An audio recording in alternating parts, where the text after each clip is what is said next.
La séance est reprise. Je passe la parole au secrétaire perpétuel pour nous faire les annonces légales et le compte-rendu de la précédente séance.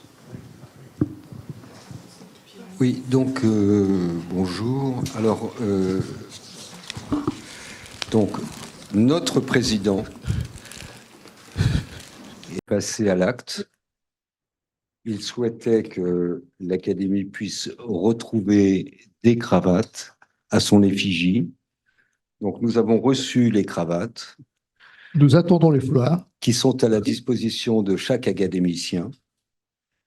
C'est pas gratuit, mais enfin, bon, ça reste la cravate de l'Académie. Elles sont arrivées hier. Nous attendons les foulards. Et les pins. Et les pins. Les pins, je vous préviens tout de suite, sont sous clé. Parce que, pour pas qu'ils partent trop vite. Voilà. J'ajoute que le président souhaite que l'Académie s'équipe en tenue d'académicien. Ce qui est le cas d'ailleurs pour l'Académie de médecine, l'Académie française, également l'Académie de pharmacie. Et de sciences. Oui, la science, bien sûr. Et que ça n'est pas une mince affaire, mais que nous progressons. Nous progressons en sachant que les couleurs d'origine sont vert et or pour l'Académie française, rouge et or pour l'Académie de médecine et bleu et or pour l'Académie de chirurgie. Mais il y a un problème de coût.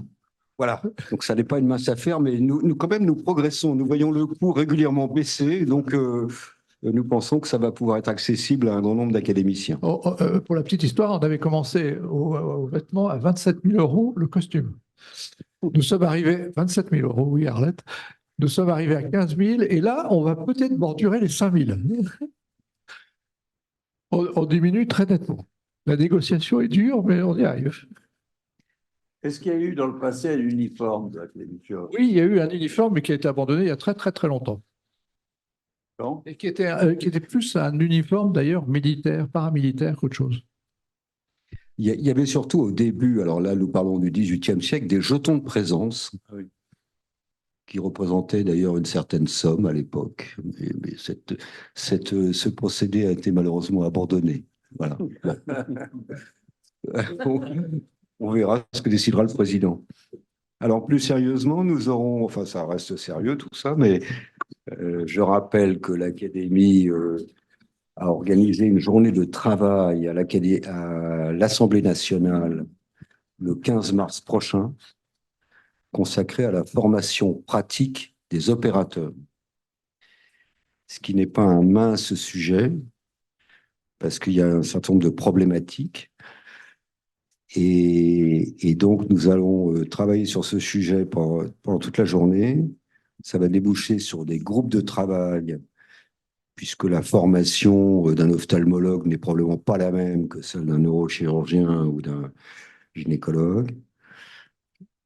Et les RICF, Réunions internationales de chirurgie francophone, que l'Académie fait maintenant depuis, ça sera la 4e année, se tiendront fin octobre au ministère de l'Enseignement supérieur et de la Recherche et seront consacrés pendant 48 heures à ce même sujet, la formation pratique des opérateurs, de manière à pouvoir faire des propositions qui soient concrètes par rapport à la spécialisation croissante de nos collègues et aux moyens de formation qui existent et quelle est la rentabilité de ces moyens de formation, quelle est l'efficacité.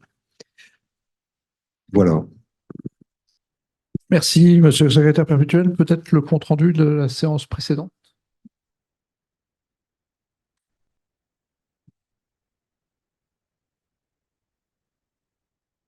Alors, la dernière séance du 28 février était consacrée à la chirurgie pédiatrique. Christine Grappin-Dagorno, présentation du décret du 29 décembre 2022. Alors que la chirurgie pédiatrique, il s'agit du décret d'autorisation en chirurgie. Alors que la chirurgie pédiatrique est une spécialité médicale reconnue pleine et entière, le décret évoque seulement la modalité de chirurgie pédiatrique et autorise les chirurgiens orthopédiques, viscéraux, gynécologues et urologues à opérer les urgences à partir de 3 ans, mais pas les patients à froid, à condition d'adhérer au dispositif spécifique régional en cours. Demander à des chirurgiens non pédiatriques de poser des indications difficiles. Hélène Lehors de Marseille, présentation du dispositif de santé régional, charte cahier des charges niveau.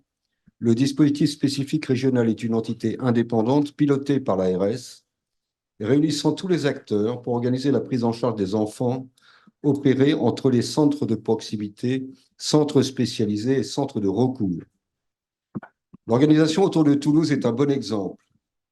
Ces DRS doivent être mises en place, une organisation régionale qui apparaît impérative compte tenu de l'effectif des chirurgiens pédiatriques. Isabelle Constant de Trousseau, Paris Trousseau, recommandation de pratique professionnelle de la SFAR et de l'ADARPEF, qui est l'association d'anesthésie pédiatrique. La prise en charge est spécifique pour les enfants de moins de 10 ans. Il existe 5% d'incidents critiques graves, notamment chez les enfants de moins de 3 ans. Les dernières recommandations dataient de 2000. La pratique régulière hebdomadaire est nécessaire. Pour les enfants de moins de 1 an, 2 professionnels sont nécessaires en salle. Pour les enfants de 1 à 3 ans, l'anesthésiste doit bénéficier, si besoin, d'un collègue ou d'une infirmière anesthésiste de recours.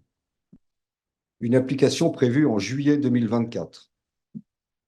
Véronique Rousseau de Paris-Necker, décret sur les autorisations en chirurgie pédiatrique, exemple pratique. Il existe 4 types d'autorisation, cardiaque, neurochirurgie, oncologique et générale. Sur ce dernier point, l'activité est dérogatoire pour les chirurgiens maxillofaciaux, oraux, ophtalmologistes et ORL et cervico-faciaux. Elle est autorisée pour les autres spécialités uniquement pour les urgences chez les enfants de plus de 3 ans si l'établissement a adhéré au dispositif spécifique régional. Une organisation territoriale à mettre en place. Michel Mondin de Montpellier, le point de vue des ORL. Chaque année, 100 000 enfants de moins de 3 ans sont opérés pour des interventions quotidiennes, amygdalectomie, adénoïdectomie, aérateur transtympanique. 56 des enfants de 1 à 3 ans sont opérés dans les centres de proximité. Le télescopage des autorisations de chirurgie pédiatrique et des recommandations de la SFAR pose un problème d'offre de soins pour 5 à 30 000 enfants. Un moratoire est nécessaire. Je vous remercie. Merci, monsieur le secrétaire perpétuel. Le compte-rendu est adopté.